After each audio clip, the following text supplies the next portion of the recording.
Assalamualaikum warahmatullahi wabarakatuh. Hai guys.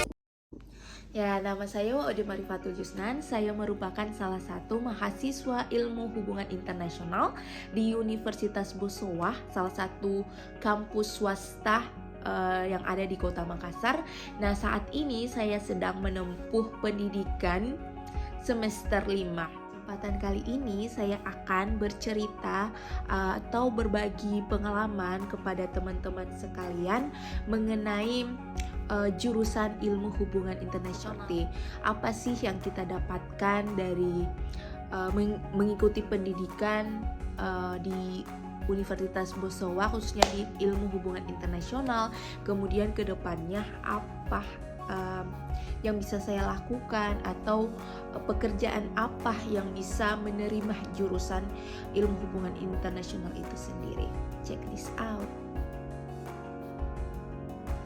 Nah, sebelumnya saya memprediksi bahwasannya ketika masuk atau berkuliah di hubungan internasional itu selalu berkaitan dengan hal-hal yang berbau internasional atau negara lain atau luar negeri. Namun pada faktanya belajar di hubungan internasional itu asik loh teman-teman. Kita bukan hanya mempelajari budaya negara lain, tetapi kita juga mempelajari budaya negara kita sendiri. Kita lebih dekat menggali, mengenali, mencari tahu bagaimana sih budaya negara lain maupun negara kita sendiri, serta bagaimana caranya kita sebagai aktor dalam suatu negara, yaitu masyarakat itu sendiri, dalam melihat isu, bagaimana kita menanggapi, mengelola maupun mengkritik isu-isu tersebut menggunakan paradigma yang ada di dalam hubungan internasional.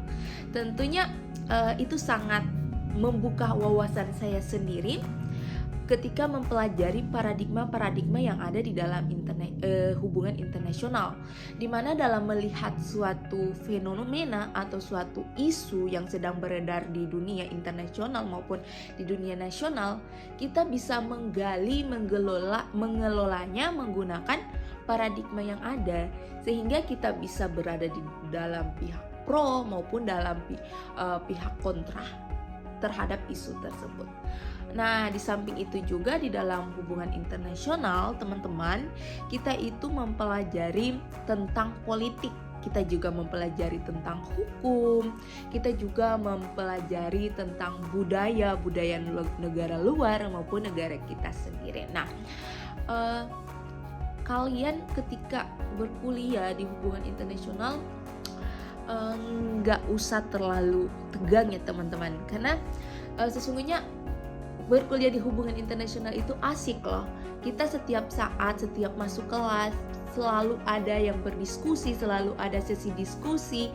Bahkan ketika masuk materi, kita selalu keluar dari ranah materi, tetapi tetap dalam konsep hubungan internasional seperti itu.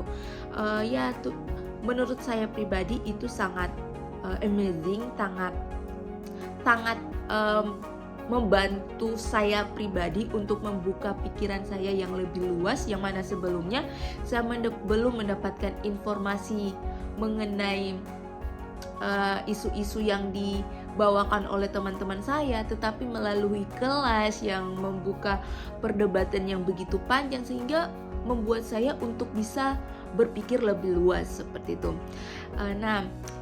Kita juga sebagai anak HI dituntut untuk selalu up to date terhadap berita-berita, khususnya berita-berita internasional seperti itu. Tetapi jangan hanya kita mengetahui atau melirik atau mencari tahu tentang berita-berita internasional. Kita juga sebagai anak Indonesia, kita juga harus mengetahui apa sih yang sedang viral atau berita-berita yang tengah diperbincangkan di masyarakat seperti itu. Nah, dari situ kita juga harus pandai-pandai atau harus belajar mengelola atau bisa ikut berkontribusi, berikan kritik, atau menggunakan argumen-argumen ataupun paradigma yang ada di dalam hubungan internasional itu sendiri, guys. Seperti itu. Ya, mungkin banyak teman-teman sekalian yang bertanya, bagaimana sih tugas anak HI? Apakah ada yang berbaur hitungan atau gimana? Nah, tugas anak HI yang paling populer atau yang paling menurut saya yang paling membosankan adalah membuat paper. Apa sih paper? Paper yaitu ketika dosen memberikan kita sebuah tema atau sebuah isu, kita sebagai mahasiswa harus memaparkan tersebut menggunakan bahasa kita sendiri dengan menggunakan paradigma yang ada seperti itu. Misalnya isu COVID nih yang sedang beredar. Nah, kita sebagai anak HI atau sebagai mahasiswa, bagaimana sih pandangan kita mengenai COVID berdasarkan paradigma yang ada. Nah, ketika kita pro, berarti kita memilih paradigma liberalisme. Nah, tetapi ketika kita kontra, kita bisa memilih paradigma realisme ataupun paradigma yang lainnya seperti itu. Selain paper, anak HI juga biasanya disuruh untuk menerjemahkan jurnal-jurnal yang berbasis internasional seperti itu. Karena for your information, anak HI itu jurnalnya adalah jurnal internasional. Hanya anak HI harus pintar atau setidaknya mengerti sedikit demi sedikit bahasa Inggris. Tetapi jangan takut ya teman-teman. Banyak kok teman-teman saya yang dari maba mahir dalam berbahasa Inggris, tetapi lambat laun karena dituntut untuk bisa berbahasa Inggris, mereka juga bisa berusaha dengan mengikuti kursus secara online, atau kan ada juga yang mengikuti kursus di Pare. Nah, itu tujuannya untuk bisa memahami jurnal-jurnal yang diberikan oleh dosen kepada mahasiswanya. Seperti itu teman-teman.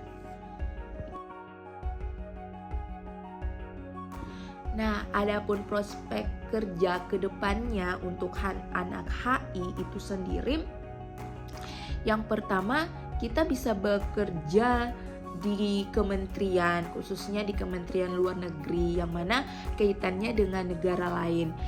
Tetapi yang menjadi goals dari anak HI atau hubungan internasional itu sasarannya menjadi diplomat. Apa sih diplomat itu? Perwakilan negara dalam melakukan negosiasi atau sidang bersama para PBB untuk mencapai tujuan yang diinginkan oleh negara kita. Itulah fungsi dari diplomat itu sendiri. Nah, di samping itu juga anak HI bukan hanya bekerja di kementerian, tetapi bisa bekerja di MNC, NGO, dan perusahaan-perusahaan yang lain yang mana banyak membutuhkan tenaga maupun keahlian dari anak-anak HI itu sendiri. Satu goals dari lulusan anak HI yaitu bisa menjadi negosiator seperti itu. Seperti kita ingin membuka suatu usaha, kita perlu melakukan kampanye, sosialisasi kepada masyarakat. Nah, disitulah peran anak HI sebagai negosiator. Itu juga banyak kakak-kakak alumni saya yang telah berhasil menjadi pegawai negeri sipil di lingkup Pemda, dan juga banyak yang terjun di entrepreneurship atau pengusaha, yang mana dengan skill dari hubungan internasional, salah satunya skill negosiasi maupun skill manajemen waktu, itu didapatkan dari semenjak kuliah, sehingga ketika terjun di dunia perbisnisan atau dunia usaha itu bisa digunakan seperti itu, seperti bagaimana negosiasi dalam partner dengan usaha lain, atau bagaimana bisa menempatkan usaha mereka di tempat-tempat yang berkualitas, yang banyak pengunjung, yang banyak pembeli, seperti itu. Seperti di depan Indomaret misalnya, kan perlu adanya negosiasi dengan pihak Indomaret bagaimana seperti itu. Nah, itulah skill-skill seperti itu yang dibutuhkan ya, seperti itu. Nah, pokoknya kuliah atau menjadi anak HI itu sangat asik, sangat seru. Dan pesan saya buat mabah ataupun adik-adik yang ingin bercita-cita berkuliah di Prodi Hubungan Internasional, dari sekarang skill yang paling utama atau yang perlu dipersiapkan yaitu harus pandai berbahasa asing. Karena kita ada kaitannya dengan luar negeri, kita ada kaitannya dengan orang-orang asing. Nah, alangkah baiknya kita mempunyai skill dalam berbahasa asing, sehingga dalam berkomunikasi itu sangat mudah atau memudahkan kita sendiri, seperti itu.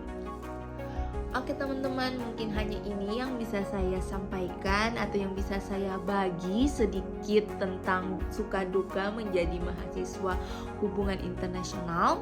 Nah, jika ada yang ingin ditanyakan silahkan komen. Jangan lupa di like, comment, and subscribe. Oke, bye-bye teman-teman. See you for the next video. Thank you.